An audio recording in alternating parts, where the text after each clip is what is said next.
The first law of thermodynamics may be expressed in terms of the equation delta U equal to Q plus W. Identify each of the terms in this equation. Delta U is a change in internal energy, Q is heat energy. It is positive when thermal energy enters the system, negative when thermal energy leaves the system. W is the work done on the system. It is positive when work is done on the system and the system will compress. It is negative when work is done by the system. There is an expansion. Some solids contract and some solids expand when they melt. Complete the following table with the symbols plus or minus to indicate the signs of the thermodynamic quantities for each of the two types of solid when the solids melt at constant pressure. The delta U is positive for both.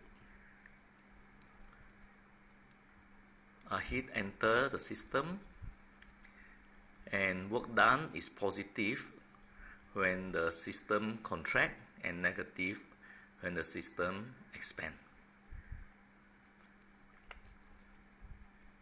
Use the following physical data for ice, water and steam when necessary in answering this question.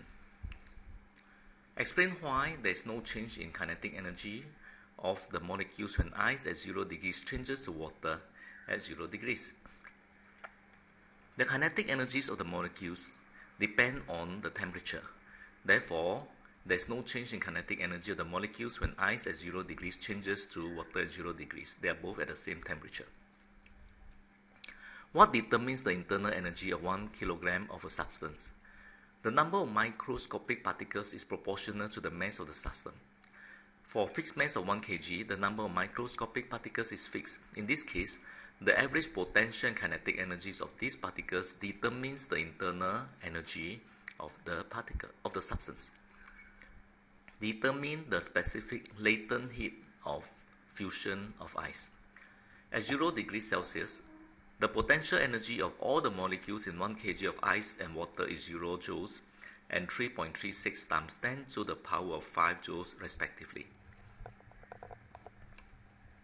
Latent heat of fusion is the amount of energy required to increase the potential energy such that ice can become water. Hence, the specific latent heat of fusion of ice, L, is 3.36 times 10 to the power of 5 joules per kg. This is consistent with the change in internal energy for 1 kg of ice.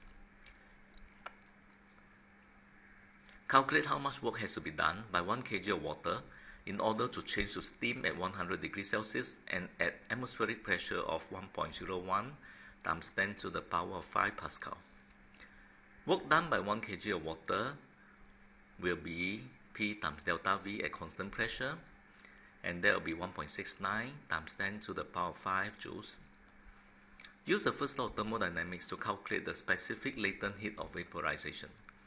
From the first law of thermodynamics, delta U equal to Q plus W, and substituting values, we get L as 2.26 times 10 to the power 6 joules per kg. Examining your calculation for the specific latent heat of vaporization, explain qualitatively why the specific latent heat of vaporization of an object is higher than the specific latent heat of fusion. There is little change in volume when ice changes to water, but a large change in volume when water changes to steam.